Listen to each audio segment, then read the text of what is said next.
This podcast is part of Mishmash Media.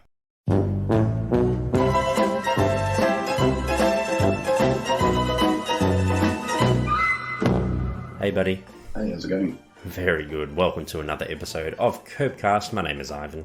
And I'm Stephen. And this is a podcast where we review an episode of Curb Your Enthusiasm. We go scene by scene, and we're watching these for the first time. We are Seinfeld tragics, but in terms of Curb, we're pretty fresh. So we give our takes, our opinions. We probably recount some life experiences based on what Larry's gone through as well. And we review the episode. It's been very enjoyable. We're almost halfway through season 8 already, which is great. Yeah, it's been a quick one. Season 8's been really good so far, and this episode's pretty sweet. I'm looking forward to talking about it. It was a fun one, a very, very fun episode. I enjoyed it. Big Dog, he was a schmohawk, that guy, wasn't he? Yeah, bit of an aggressive schmohawk. Quite intimidating, but not intimidating enough for Larry to back off, which is pretty funny. No, definitely, yeah. Larry, if you give someone a cabinet and you take two, then you're on Larry's hit list. It's funny. It kind of reminded me of, we always talk about, and it's well known amongst people who watch Curb, of Larry's unwritten rules, of ideas that he has about how life should be and how much of a stickler he is for them, but no one else really gets it or no one else agrees with him. Big Dog is very, very adamant about the cabinet space. And also everyone that Larry tells that he gave up a cabinet to, they're all saying, you don't give up a cabinet. That seems to be a rule that Larry's not aware of. It was sort of the opposite. Where, there's a rule that everyone else is aware of, but Larry's not. Usually it's the other way around. Yeah, it's one of those laws. Yeah, Larry wasn't aware. I think because he had it too good for too long. I think because, he's had his own cabinet for a long time, for many years. Then he's thinking, this is fine. So this is like uncharted territory for the man. And he probably, Big Dog kind of gave a bit of a false impression at the start. He was very nice. He came up and introduced himself and was very friendly and very cordial. And, Larry probably just thought, he's a nice guy from a cabinet. And turns out he's a cabinet imperialist. Oh, a cabinet imperialist. That's right, he is, yeah. And hilarity ensues, and he gets to the point where Big Dog actually locks the kitchen and puts his name on it. Yeah. He just claims the entire kitchen. It reduces to a very petty and childish situation, which is very funny. We look forward to talking about it. Me too. In the meantime, if you want to contact us, we have an email address, curbcastpod@gmail.com. You can check us out on social media as well. Curbcastpod is our handle across all of our socials. You can check out those details in the show notes. If you want to support us, we have a Patreon, patreon.com/mishmashmedia for $1 a month US. You can get access to our episodes a bit earlier than our regular listeners. And if you want to support us, but not financially, you can spread the word. Tell someone in your life who likes Curb about us, or just leave a rating or review on your podcast app of choice. Let us know what you think. That would be amazing. Indeed, that would be incredible. Anyway, let's get into it, buddy. Season 8, Episode 4, The Smiley Face, aired in the US on HBO for the very first time on July 31st in 2011. In this one, Larry vows to topple a secret dating taboo, shitting where you're eating, and regrets making concessions to his new neighbour, as we mentioned, Big Dog, the host of the Shark Show, which Larry says isn't that good. They just swim around. They don't do anything. No one gets eaten. Love it. No one gets eaten. Yeah, it's like, whatever. Just a few trivia facts, Steve. I'll just run them through them really quickly. There's a book written by Susie Essman. She plays Susie Green, obviously. There's a book of hers in real life on the shelf in Larry's office. I looked at Susie Essman's, book list, and she seems to only have one book. I think it's called What Would Susie Should Say? Bullshit Wisdom About Love, Life, and Comedy. It was written in 2009, so a couple of years before this episode came out. I tried watching the episode again, using an eagle eye, because usually I can pick up on these sort of things, but didn't notice the book. So there you go. It's a bit of I don't know. It's a bit meta, isn't it? Having a book, from an actor who's in the show rather than the character. That's it's really weird. So in this universe, Susie Essman is like another person. Yeah, that is a bit weird. A bit of a crossover of reality and fiction. Yeah, instead of like an angry housewife, she's more like a successful, comedian. So how weird. Yeah. But and she probably resembles Susie Green as well. She looks exactly like her. Yeah. In Curb. One thing I did notice, Steve, and you probably did, it was pretty obvious. On Larry's office wall is a poster advertising Mel Brooks's musical The Producers, in which Larry and David Schwimmer starred in the season 4 of that one. So it's pretty obvious. You can see it in scenes when Jeff walks in and Big Dog and a few others as well. It's just near the door on the wall there. So it's pretty good. I did notice that. I imagine it would have been a gift to the whole crew and the cast, at the end of that end of that season, not season of Curb, but the season of the production on Broadway. That's right. Yeah. Yeah, I imagine they all would have gotten like a special mounted, because it's not just a poster in a frame; it's mounted on like a wood, like a thick wood base, and it looks pretty special. And the fact that they actually got that made for the show, just to have in the background for a few scenes, is I love that. I love that attention to detail. Me too. Yeah. No, it's very good. It was very nice to see. It's not often we see like throwbacks to like older episodes in Curb, but yeah, it's good that we see stuff like that as well for continuity purposes. It's nice. Yeah, Curb's pretty good at like giving you a sense of continuity that like you can watch each episode individually, but it all kind of fits together. It's and obviously with the season 1 storylines as well. But yeah, just providing those little details just reminds you of 8th season, and it's been 8, 9, 10 years since the start of the show. Yeah, definitely. So there's been lots of stuff that's happened since. Yeah, and it's always we've talked a lot this season about how Larry seems unleashed. At the start of the episode, his divorce from Cheryl is official. Seeing him in that form compared to season 1, 2, 3 up to about season 5 or 6 when him and Cheryl split, where he's a bit more restrained because he's got Cheryl there. It just those little reminders. It's got nothing to do with who Larry is now, like the poster of the producers, but it just reminds you of that longer term context and that longer term character evolution. It just sort of provides that broader time frame, which that might be a bit deep for a poster on the wall, but I think all of those things do that to make you like the show even more, because it's it's part of a long storyline. Yeah, no, definitely, I agree. Yeah, it's good to see that continuity. And just on a more simple level, it's just like I said, it's just cool to the fact that they did that. And they didn't have to. It wouldn't have been like you're watching that scene going, I should have a wall poster of the producers. I think that's important in Larry's office, but that it's there is cool. Yeah, very cool. It could have been like a real producer's poster, and maybe I just like modified it. They photoshopped, David Schwimmer and Larry's heads in there, and they photoshopped like their names. Who knows? It could have been something. It could have been something. I'd be stunned if they printed it from like scratch. That would be incredible commitment. I think I enjoyed it more because my job full time is working in merch production in the music industry, and we often get one-off or very limited run pieces made for artists, or as a limited edition item to sell at shows or something. And it's often a very personal thing, like it's a photo of the artist, or something that means something to them, or maybe something to them and they're like hardcore fans. So just on that, and it's always fun to produce those things because it's always a bit more challenging than just a t-shirt design or something basic like that. But when you get it made and when you see it and when you see the artist or whoever we're doing our merch for, when it comes out and they really enjoy it, going to that extra effort is kind of worth it. I kind of enjoyed it on that level as well, of just getting a one-off. If it has been made for this episode, the effort that they would have gone to just to design it and build it and put it up on the wall, I appreciate it on that level as well. Yeah, me too. And the final trivia fact, Stephen, Antoinette, the character, Larry's assistant for many, many years. We've seen her in several episodes of the show. It's her final appearance on the show. So, Larry must really, she's so distraught by Larry, the fact that she wasn't with her dad, on his deathbed. Yeah, that must have really traumatized her. I mean, Larry's traumatized her in the past over different things. So, this is probably just the final straw. She has the patience of a saint, and she's finally like, no, I can't do this. Sorry, I can't work with this man. So she bails. It's her final episode.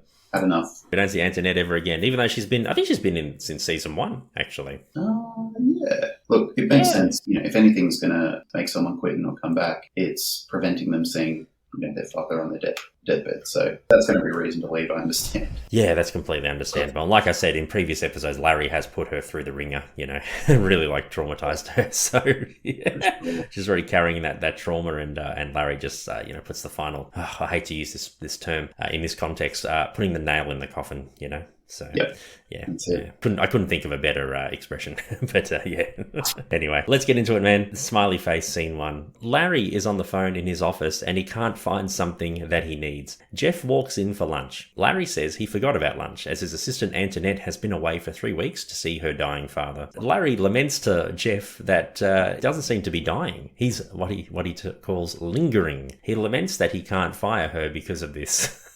Jeff suggests that he would probably pass away if Antoinette tells him that her job is in the balance. So Larry has obviously no sympathy for Antoinette, for her dad or whatever. He's more worried about, the fact that he's just not dying. Like, she's been away for 3 weeks and, Larry's like, he's just lingering. Yeah. And he hasn't had an assistant. And you can see, like, his desk is all, like, has crap on it. Everything's unorganized. And, Larry doesn't know how to take care of himself. Yeah, he's a bit hopeless without her. I mean, he could just hire a temp. There are plenty of qualified temporary assistants or secretaries out there who can make do while she's away, but instead he has to be convinced by Jeff that calling him and sort of sussing out his situation and mentioning that, you know, your lingering is keeping your daughter from coming back to work. That's what they think the right thing to do is. And Jeff sort of says it as if he would share in this like twisted sense of right and wrong. Like, you know, if he knew what inconvenience you were being caused, Larry, he would die for you. But he would, yeah, basically, that's what he's saying, yeah. Very twisted and fucked up. But Jeff thinks that that's the right thing to do and that he would agree and that the father would agree. You know, it just shows how warped their idea of right and wrong is, how they think other people think, which is the complete opposite. Yeah, I know. It's pretty fucked up. Yeah, and like I said, the simple solution is Larry could just hire a temporary assistant until that person's on it. So yeah, simple solution, but of course they have to make it complicated and fucked up and funny though.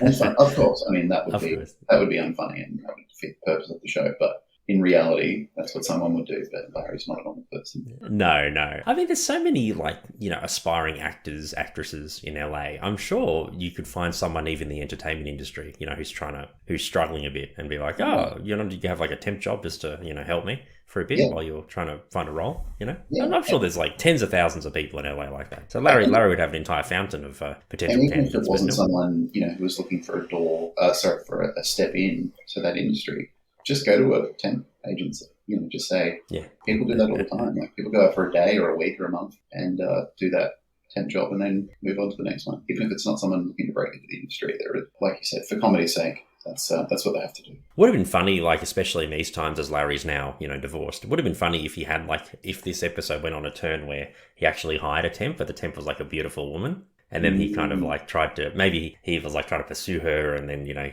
she didn't really want him or whatever. Like that would have been probably pretty funny. Yeah, I think, you know, they do like to dabble in taboo subjects and the whole like boss employee relationship and how, you know, in a lot of situations that's not very, you know, it's considered, I guess, unethical or untoward for that to happen. You know, there's a lot of comedy gold there for sure. But I guess we have Heidi, who's Larry's love interest in this episode. So she's, you can't have two in an episode. That's a bit weird. No. I mean, Larry's charismatic, but not that charismatic. You know what I mean? Yeah, I mean, he's attractive in his own way, right? And he you know, he does okay with the ladies. I can't remember an episode where he's got multiple women on the go though. No, I don't think so. Well. No, he's always either had Cheryl or he's had like one love interest. Actually, that's not true. In the one where he dates a woman in the wheelchair, he does have. Oh yeah, Denise Handicap, from last season. Yeah, so that one is probably the exception, but it's not often. Yeah, that one's a bit different though. But I get what you mean. but no, Larry isn't one of those. He's not a Lothario, no. No. Larry's new office neighbour, Dino, he nicknames himself Big Dog, walks in and introduces himself. He says that he is the host of The Shark Show. Larry says he's seen it on an ad on a bus, but he's never really seen the show before. I'm guessing it's meant to be like a parody of like those Shark Week shows on maybe Discovery Channel or something. I don't know. Yeah. I'm guessing it's probably like one of those kind of documentaries, and he's like maybe the voiceover guy, or he's like the host who goes on boats to look at sharks. You know, he looks like a rugged kind of adventurous, you know, one of those TV hosts on those like kind of rugged documentaries. So yeah, he's pretty well cast. There's always two types of nature documentaries. There's the more like restrained and refined British, you know, like the David Attenborough, where it's like, I'm here in the savannah surveying the male lion, blah, blah, blah. It's very like measured and calm. And the American ones are very dramatized, where it's like, we're in the Pacific Ocean, dun, dun. You know, it's almost that's right. Really? That's right. Yeah. We're off the coast of Western Australia to look at some great white sharks, the killers. These babies 2 tons, and they will kill you in a second. Whereas he's a host on one of those shows. Yeah, definitely. That's him. Human fishing, you know, it's just a totally different tone. Yeah, that's him. That's definitely him. Agreed. He would be like, I'm off the coast here in Western Australia hunting for the great white shark. And he wears like a shark tattoo necklace. I don't think he wore one in this episode, but I'd imagine he'd have like those kind of trinkets, you know. So yeah, no, he's definitely like one of those rugged, like, you know, Jeff Probst Survivor kind of TV hosts, you know. Yeah. Pretty full on. I'm gonna say he's the Steve Irwin of America. Yeah, I'd say so. He's a bit more subdued than Steve. More subdued. He's not as outlandish. He does get riled up over a cupboard, so I reckon he could turn it on for the camera too. He probably does, yeah. Big Dog asks if he can take one of the cabinets in the shared kitchen, and Larry accepts as he walks out. Jeff can't believe that Larry gave up a cabinet. Larry says it'll be fine. So, like I said, I feel like Larry has been so privileged. He's basically had that kitchen for years, since he's moved offices. He's had it for a long time, and he's not used to sharing. So, it'll come back to get him. Yeah, he's a bit blasé about it. It's a bit too casual. Yeah. And like I said at the top of the episode, at first, Big Dog's very nice and charming. He comes up and introduces himself. So Larry has no reason to think that he would commandeer his cabinet space. Yeah, he takes 2 instead of 1, the cheeky bugger. Larry and Jeff are at a restaurant as they sit down. The hostess goes up to them and Larry kisses the hostess to Jeff's surprise. Larry explains that is his girlfriend, Heidi. Jeff says that Larry is shitting where he eats, and if they break up, he can no longer go to the restaurant as it's one of his favourites. Larry says he's going to break the tradition and keep going to the restaurant post-breakup. Larry gets a text from Heidi with a smiley face at the end of the message while she's working. And it's awesome how, it's like late 2000s, early 2010s, it's kind of like a proto-emoji. How these days you've got the actual emoji of the feeling. But back then you'd have to put in a colon and a bracket or something to indicate if you're happy or sad. It's very of its time. It was a bit more technically challenging. You had to actually remember the order of punctuation and characters to make an emoji.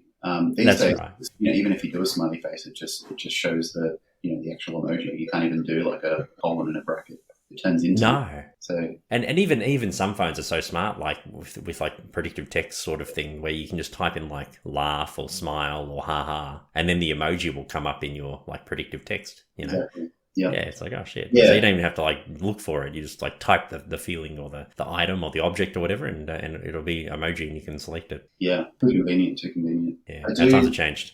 I do think some people use emojis. Whether it's back in, when this episode was set, 2010, 2011, or now, I think overuse of emojis is a thing, and I think some people rely on them a bit too much. And also, aren't selective. If you're going to use it appropriately. Don't put a smiley face at the end of every sentence. No, it's not necessary. But no, I think Heidi probably reserves those smiley faces for Larry and her good friends.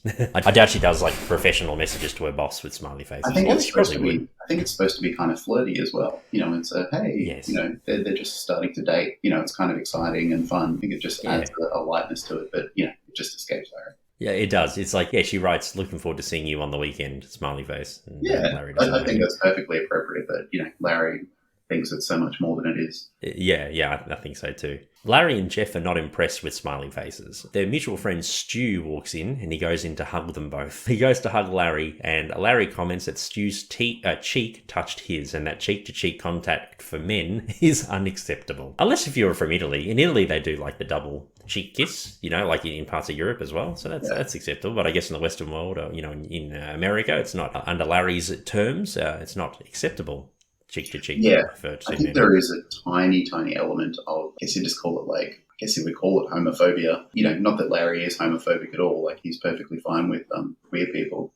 But yeah, I think it's just the idea of two hetero men touching unnecessarily. There's just this old school, why would you do that? There is some subtle element of homophobia from back in the day. Yeah, you're right. In certain cultures, in Italian culture especially, and a lot of European cultures, it's perfectly normal.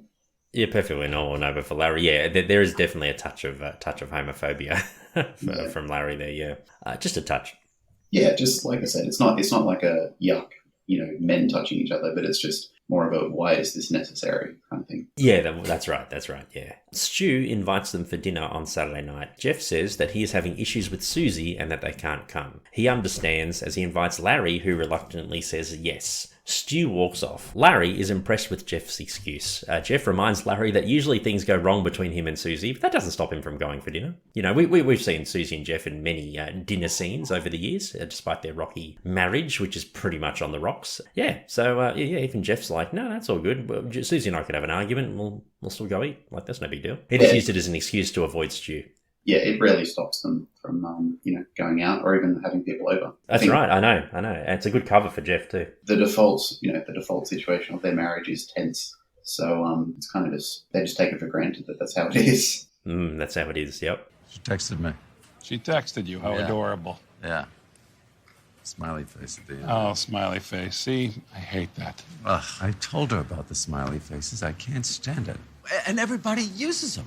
I don't understand. What, are they going to be in newspapers soon? The New York Times headline, unemployment drops, smiley face? That's where we're headed. Larry and Heidi are making out at her place as Larry interrupts and asks Heidi not to use smiley faces in her messages because it feels like he is receiving text messages from a 10-year-old girl. And that's a reference to an episode in season 7, Steve, where Larry, befriends that little girl and she's always like messaging him about, Jerry and like Seinfeld and him. So, and then, some like his doctor has suspicions that he could be harboring like a minor, like a relationship with a minor and stuff like that. So I like that kind of subtle reference to an earlier episode of Curb. Yeah, Curb does that well, where they nod to previous episodes or nod to Seinfeld. Yes, they do. And he's very familiar with 10-year-old girl messages. So he equates Heidi's messages to that of a 10-year-old girl that he's actually had experience communicating with through text. Yeah. Heidi agrees to stop as they continue making out. Larry stops again and asks her if he has a mark on his forehead. She says yes, and he says that he will go see Dr. Rivkin about it. Heidi asks why he talks when they make out. Larry says that he does it all the time. He even talks during intercourse as well, and Heidi half-jokingly says she's looking forward to that. Heidi's niece, Mimi, walks in the door, and Heidi introduces her to Larry. They're conversing as Larry says that they're making out. Mimi says that she heard them talking and she didn't realise that they were making out,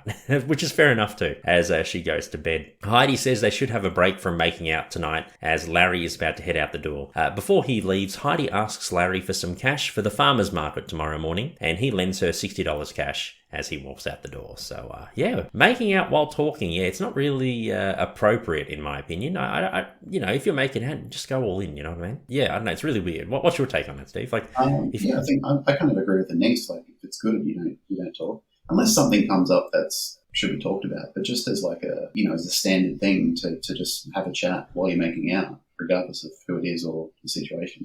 No. Yeah, I mean, it's kind of weird. It kind of like kills the move, I think talking should precede that, especially at the start of a relationship. You get conversation and it gets you in the mood and you get closer.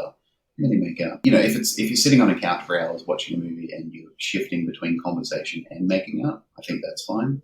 But during the actual making out, yeah. Absolutely, yeah. I mean, the making out and talking at the same time is no good. Unless if it's like very, it's like about very like light subjects or maybe like very intimate subjects, probably making out while talking is okay. But if you're talking about like marks on the forehead or, smiley faces on messages, that's not really the appropriate time, is it? No, it kind of kills the momentum. Making out, especially, in this scenario where they're sort of sitting on the couch watching TV or watching a film, it's usually in lead up to sex or something a bit more than making out, and it kind of kills the momentum. It's like derailing it all the time. Yeah, it is. I think when she says, I'm looking forward to that, it's a bit sarcastic of like, God, hope he doesn't do it too much sort of thing.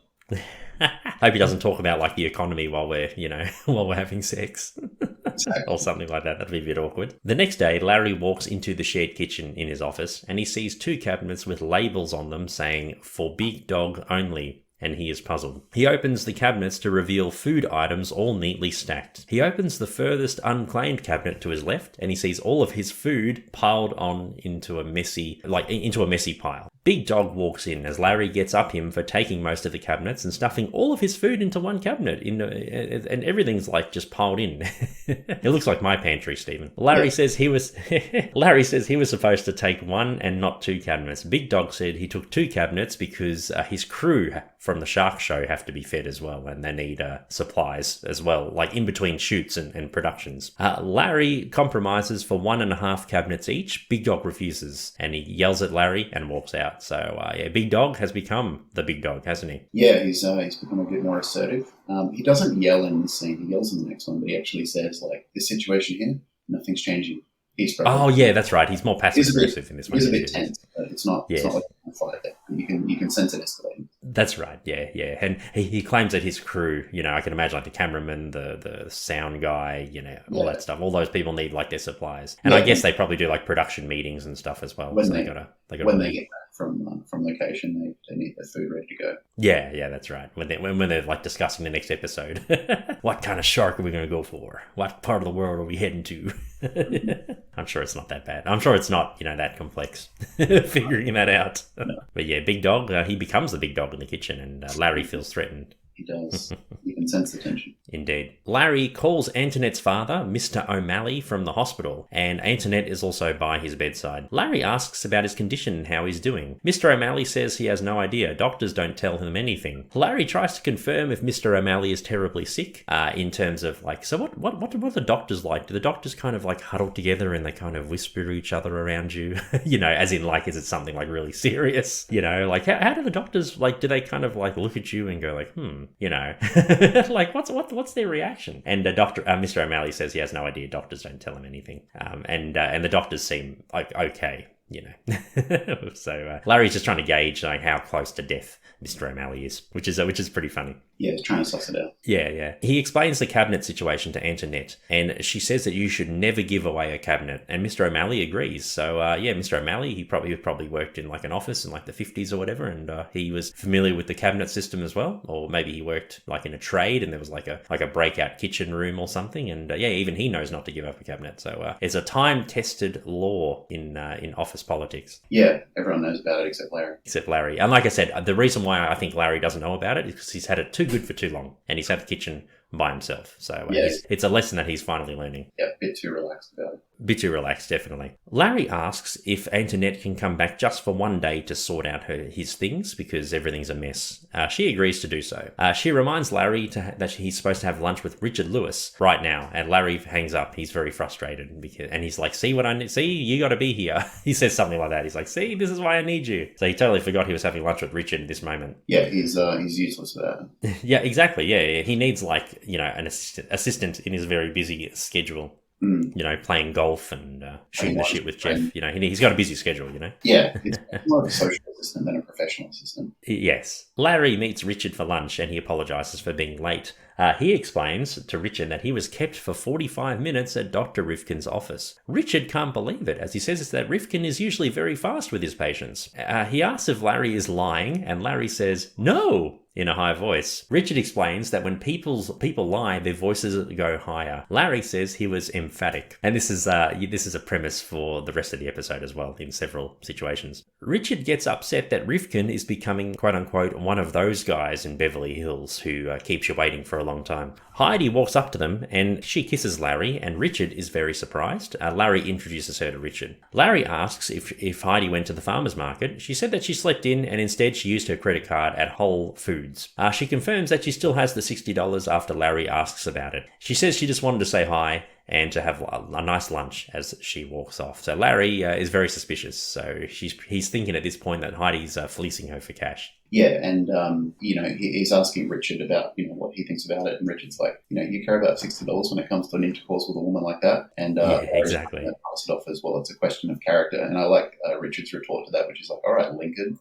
Yeah, all right, Lincoln. Everything has to be morally upstanding person. I think he even calls him a schmuck. Yeah, I like he calls him Lincoln. Yeah, everything has to be like noble and virtuous, right? Yeah, it's like Larry is the anti-Lincoln. Richard tells him not to shit where he eats. So there you go, another law in the Curb universe. Richard says that this is Larry's favorite restaurant, and Larry won't be able to come back. Richard reminds Larry that he's been banned from several restaurants after shitting where he eats. He's been banned from Chang's. He's been banned from this restaurant, this place. He says I've been banned from at least 5 or 6, 10 places in LA. So he's got 4 restaurants left. That's right. There's only 4 restaurants in his area, 4 restaurants left that he can go to. That's right. So it's like a word of warning for Larry. Larry says that he will defy the rule and he'll become the Edmund Hillary of shitting where you eat. And for those who don't know who that is, he's the first person to ever climb Mount Everest. Him and a local Sherpa climbed, I think it was like the 50s or 40s or something. Yeah. So he'll become like, I guess he'll climb the summit of shitting where he eats, just like Edmund Hillary did for Everest. Yeah. I like that joke. I laughed when I heard that. Yeah, he'll climb the mountain, take a big shit, and have a big meal, and stand there proud because he's the first one to do it. Yeah, that's right. And then Heidi will be there, and they'll make out, and he'll start talking as they're making out while on the summit, basically. Yeah, and they'll be freezing their hair or freezing their body parts off. Richard says it's nothing compared to sex with a beautiful woman like Heidi in terms of the $60. That's right. Larry explains the $60 situation. And like you said, Steve, yeah, Richard says it's nothing compared to sex with a beautiful woman like that. And plus Larry, I think $60 for him is like, 5 cents for us. It's fine. If it falls out of your pocket, it's literally not worth your time to pick it up. So you just leave it. Larry walks into his office and he is happy with Antoinette's organisation. She brings out treats and she says that she will get back the cabinet for Larry. He is very happy. Stu and his wife Miriam, come in. Stu goes to hug Larry and he reluctantly accepts. They say that they are excited about dinner and Larry says he's taken out the hostess from the restaurant. Miriam asks if Jeff is having an affair against Susie, and Larry replies, "No," in a high voice. They suspect that it's the case even though Larry keeps denying it. No. I love when Larry, he deepens his voice and he's like, no.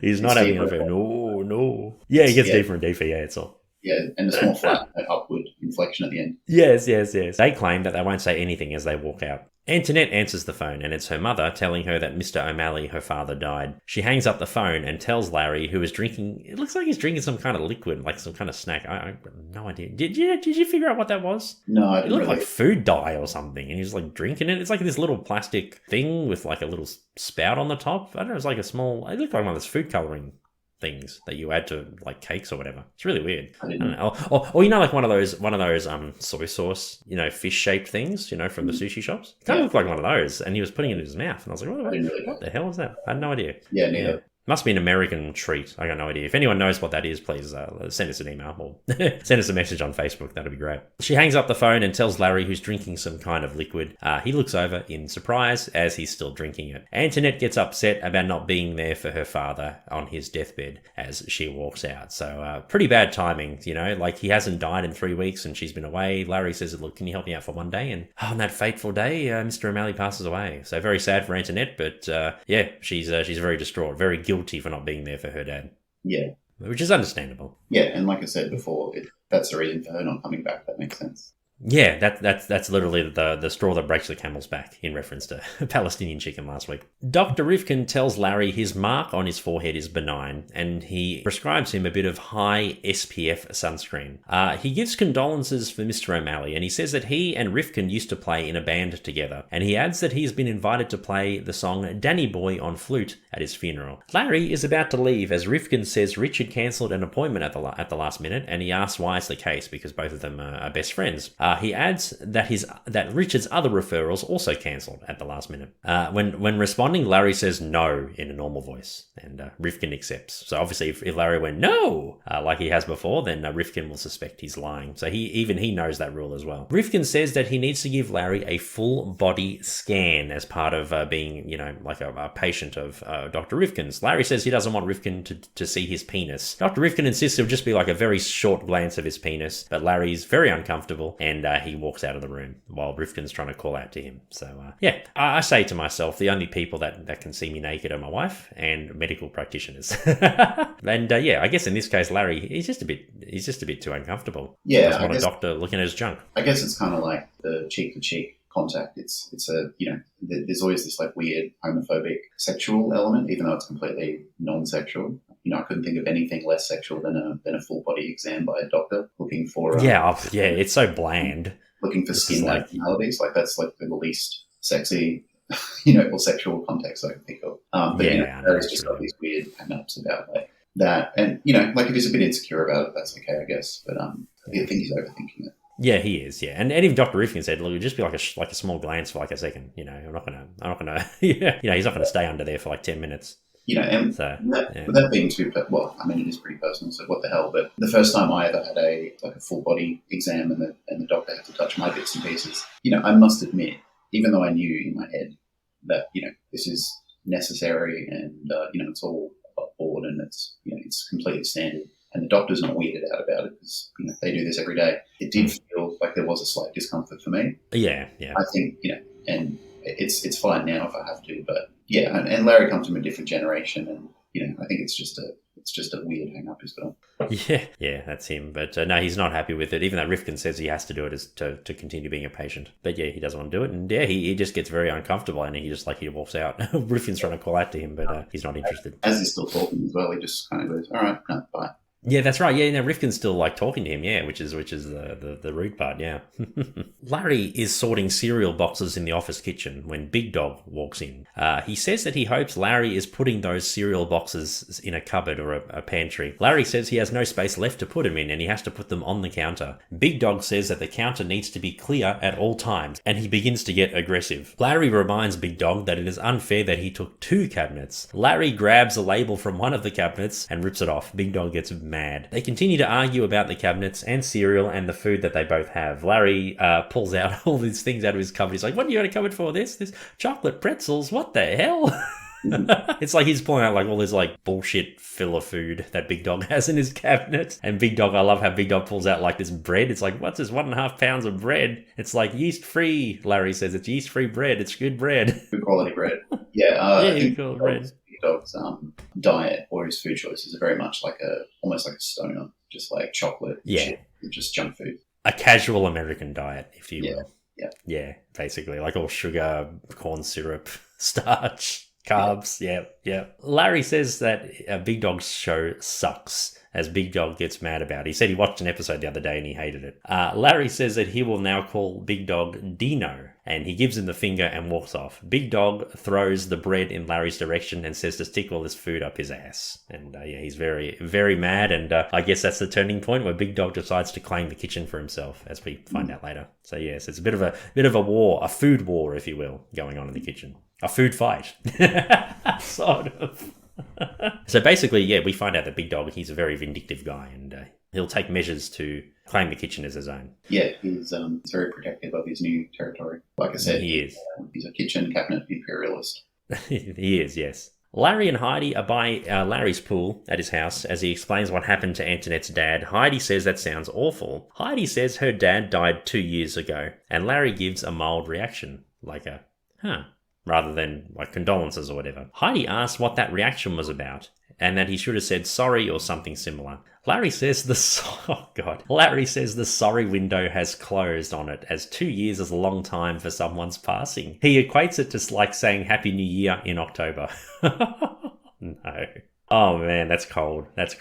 Larry says he forgot to put on his sunscreen as Heidi offers to put it on. Larry goes to return a pen to Heidi, so he pulls out a pen out of his jacket, out of his like thing that he's wearing, gives it to Heidi, and this implies that she should return the $60 that she borrowed. So she goes, "You see this pen? I got this pen. I am returning this pen to you because I borrowed it from you," trying to give her a message. Heidi gets annoyed about the $60 situation. She begins to apply cream to parts of his forehead, and she gets even more annoyed as Larry is pushing her about the $60. Heidi snaps and decides to break up with Larry and says, "This is it. This is the breakup." And Larry says, "This is a breakup?" And Heidi goes, "Yes, this is it." No, it's a breakup. It's a breakup. Yep, that's right. Larry asks if it's about the sorry thing, and Heidi says no. Larry asks if she put sun cream all over his face, and Heidi says that she did as she leaves. Larry has a nap in the chair and falls asleep in the hot sun. The scene cuts to Larry going to the bathroom. The camera is behind him. He walks up to the mirror and he's shocked when he looks in the mirror. At the funeral for Mr. O'Malley, people keep staring at Larry. Once again, the camera is behind him. Larry turns around and it's revealed that he has a smiley face, like the white smiley face from where Heidi applied the sun cream, and the rest of his forehead is red. So that implies that Heidi drew a smiley face on his head with sunscreen. Someone comments on his head. Larry says it's a smiley face on his forehead where it wasn't burnt. Some people get offended at the funeral as Larry gives his condolences to Antoinette. Antoinette says he has something on his head. Larry explains the smiley face and $60 situations. Antoinette says, very distraught, very grieving, goes to get water as her mother and Larry talk about being bedside at a loved one's side. Larry asks how long the grieving process may take for Antoinette. Her mother says maybe several weeks. She offers to fill her position until then. She reveals that she was an executive secretary for 30 years and that she needs something to do to get over her grief of her husband. And she's happy to start Monday morning. Larry is very happy with this, and they seem to vibe really well, Antoinette's mum and Larry. They seem to really, get along really well. They riff off each other. Yeah, when Larry goes, "You're shitting, man," she goes, "I'm not shitting now." Yeah, there's a bit of... I'm not shitting you. Yeah. She's in on the lingo. Yeah, it's good. I'm not shitting you. They seem to go on. Yeah. Just back on the sunscreen smiley face, I didn't pay attention to Heidi applying the sunscreen, resulting in the smiley face. But when I watched it the second time, you do actually see her do two dots and a line that for the smiley face. So good attention to detail there. Yeah, I noticed that as well. Yeah, I knew, because Heidi was, really pissed off at Larry, and obviously with the smiley face situation from before, it's all these things that have culminated. I think it's one of those things where, like in a relationship or when you're seeing someone, you have argument about random shit, and then suddenly you have the one last thing that kind of kills it, like knocks it on the head. I think the 2-year grieving window, sorry window thing, it wasn't the reason she claims. I think it was just like a build up, and that was like the final thing. And she's like, I can't live with a guy like Larry. I can't. $60, the talking during making out. She didn't seem too bothered by it, but I don't think she would have been too into it. And then, him saying he does it during intercourse. The sorry window, it all kind of just pointed to, Larry being a bit of a freak, and she's like, nah, not dealing with this. And I mean, she's an attractive woman who works in a place where she would meet eligible, people, potential partners all the time. So it's like, she doesn't have to put up with the shit. She's not in a position where she can't find someone better than Larry. Yeah, no, definitely. She can find someone, and ideally someone who doesn't go to the restaurant often, if at all. Exactly. Yeah, he doesn't shit what they eat. Indeed. Terribly sorry. So sorry. Excuse me. Got something on your head. I believe they refer to that as a smiley face. They're frequently used by idiots at the end of emails and text messages, such as, I miss you. Smiley face. I don't know if it's appropriate for a funeral. It's not. You're probably right about that. Not much I can do about it. I have a hat in my car. It's a Dodger hat. Yeah, I hate the Dodgers. That's okay. His eulogy is being read in the chapel as Richard arrives late, and he sits in the same bench as Dr. Rifkin, but on the other side. Dr. Rifkin tries to talk to Richard and says that he cancelled his appointment. Richard says that he made Larry wait 45 minutes for an appointment, and that's why he didn't go. Rifkin denies this. Larry is a couple of rows back. He hears this, and he ducks down, and he creeps out of the chapel.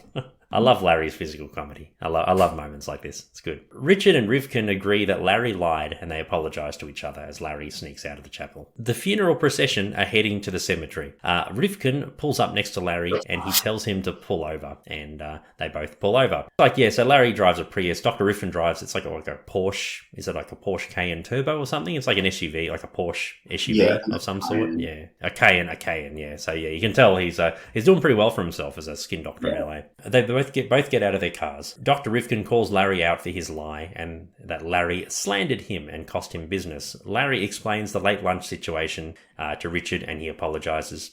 Late lunch situation about Richard and apologizes. He asks if Larry will talk to Richard and if he will submit to a full body survey. Larry says yes, as long as Dr. Rivkin does not look at his penis, and Rivkin agrees. They lose the procession as Rivkin doesn't know where the cemetery is, as he's supposed to be playing the flute. Larry says he has no idea where it is either. So, before the days of Google Maps and the GPSs and stuff. Actually, I'm surprised that Larry, because in one of his older cars, he had a GPS in like 2000.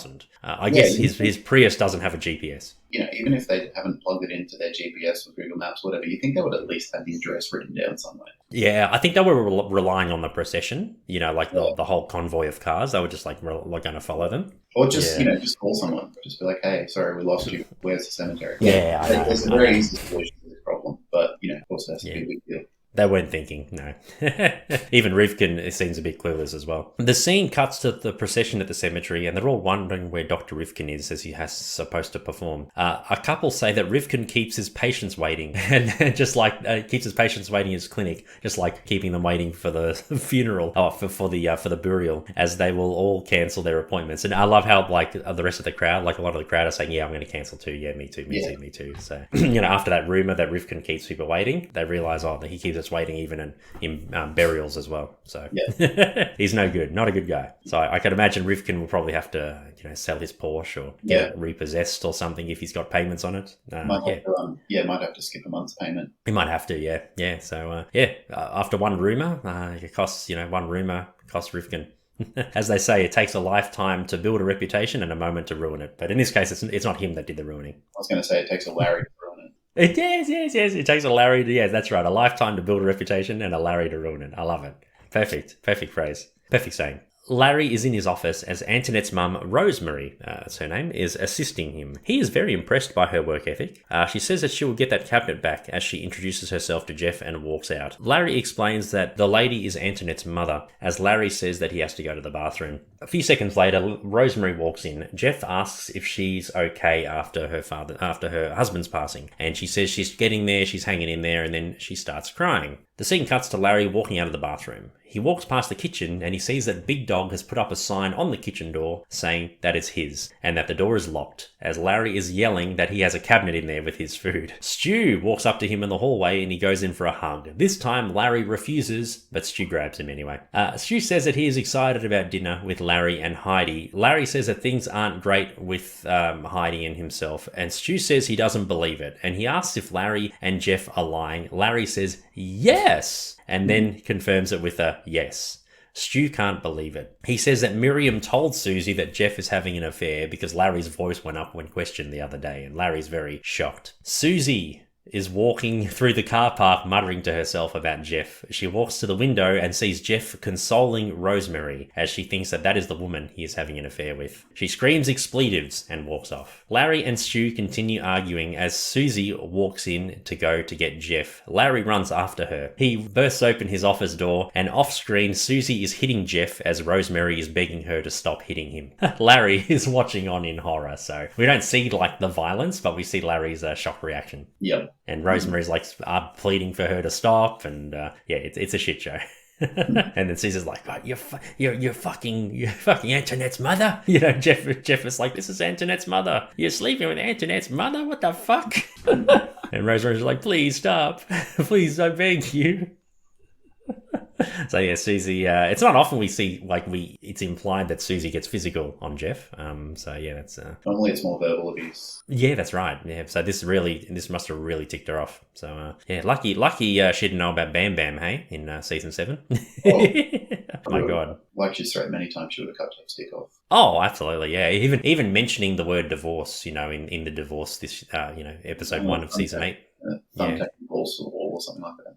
Yeah, that's right. Yeah, so she doesn't fuck around this one. In the final scene, Larry goes to the restaurant and asks for a seat. Heidi says that he should not come here despite their breakup. Larry says that he will shit where he eats and he'll be a pioneer, as she begrudgingly brings him to a table. The scene cuts to Larry and he's trying to eat his meal and he says he doesn't like the food at all. So obviously Heidi probably told the chefs to, kind of undercook it or, put something in it or whatever. Heidi asks if everything is okay, professionally, with his meal. Larry asks if she put anything in his food. Heidi says, no, in a high voice, implying that she did indeed do it. And that's the end of the episode. That was, the Smiley Face. A really funny one, Steve. I really, really enjoyed it. 4 Larrys out of 5. What about you? I give it 3.5 out of 5. Nice. I really enjoyed it as well. I thought it was a bit too busy. It was one of those episodes where they tried to do a lot and it just didn't quite nail it. But yeah, overall, no real major faults. A funny premise, relying on the idea of, I don't know, kind of like, the one thing I thought that differentiated this episode is the rules that Larry broke or was intending to break were well known to everyone but Larry. The not giving up cabinet space and also the shitting where you eat. Like it's, even in non-code world, in our world, real world, that's just a saying that people say all the time. Not even about dating, a person that that works at the same restaurant that you go to. Like it's a universal saying that applies to all sorts of situations. But Larry is kind of going against the grain on that one, and he doesn't know about the cabinet space relinquishment rule. I just thought that was like a nice point of difference. That usually it's Larry saying to everyone else how it should be, whereas everyone else in this episode is telling him how it should be. Yeah, it's a bit of a turn of events. Yeah, a bit of a flip, which I kind of enjoyed. And yeah, Larry was on fire, being a prick. Yeah, pretty good episode. Not amazing, but pretty solid. Oh, fair enough. I thought it was a bit better than other episodes in this season so far. Obviously, Palestinian Chicken's number 1 so far this season, but a very clear number 1. But yeah, now this one's probably my second favourite episode so far. Out of 4 we've done. 2 out of 4. But yeah, anyway. Now it was a fun episode. Yeah, I enjoyed Heidi's character as well. I wish we saw a bit more of Big Dog as well. Like, it would have been good to see him maybe in the final scene somehow. Maybe he argues with Larry in the kitchen and then Stu's there. I don't know. It would have been good to see that big, the boiling point and see what Big Dog is capable of. But I guess they closed that off with the kitchen, lock the door kitchen gag. They probably closed off that storyline from that. And it was fun. It was fun. Sure. It's just a shame we don't see Antoinette again. Yeah, So, but see how like, it goes. if there's a reason she should leave, it's not being able to be by her father's deathbed. So makes sense. I probably wouldn't come back to a job after that. Fair enough, and coupled with previous trauma over the years as well. Larry's and fleeing on her. Not come back. Indeed. Yeah, no, I agree. Anyway, that was Curvecast, another episode. Thank you so much for listening. Much appreciated. We thank you for your support. We thank you for listening to us. We've had a lot more downloads of episodes recently. Like we've had like a big bump in downloads. So thank you very much for those who are listening to us for the first time, or maybe those who haven't listened to us for a little while and downloading our back catalogue. We really appreciate it. Thank you so much for your support. You can listen to us on pretty much any podcast service, Apple, Spotify, some of the smaller independent platforms as well. Really, really good. Looking forward to next week's episode, Steve. Season 8, Episode 5, The Vow of Silence. Vow of Silence. And we're going to be halfway through Season 8 already, which is great. Punching through it. Indeed, yeah, we sure are. Punching through like Big Dog would have done to Larry if I was still arguing about kitchen cabinets. We're not fucking about. We're just getting through it. That's it. That's right. Yeah. After a very challenging second half of 2022 for both of us, we're back up and running for 2023, which we love. We're taking that cabinet space. We're taking it all over. We sure are, and we're throwing £1.50 breads right at you, right at our adversaries. £1.50 bread is season 7 for us. We're just throwing it. Get it out of here. Season 8 is our cabinet. That's right. There are 2 cabinets with neatly stacked chocolate pretzels. Yes. My name's Ivan. I'm Stephen. Take care of yourselves and each other. We'll see you next week. Bye.